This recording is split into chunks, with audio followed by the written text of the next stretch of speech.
我最愛唱陳奕迅的歌，黑色的衣服買了很多，愛上網唱又亦愛寫 blog， 就是我。這世界最近變了很多，一街的品味似我居多，都抄我。我說過我介意與你相似麼？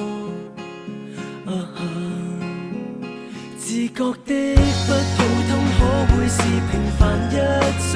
未見得自命特別的一定更加出眾，絕對不似別人話講得那麼重，聽起來為何又那樣無自信？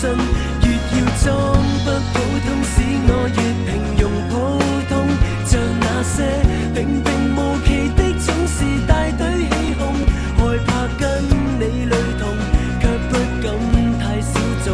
這一群原來是我們，難道你未贊同？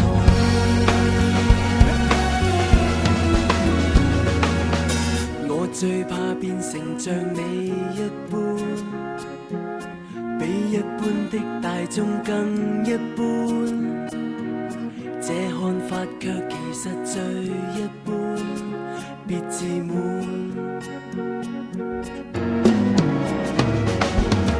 過去我以為創新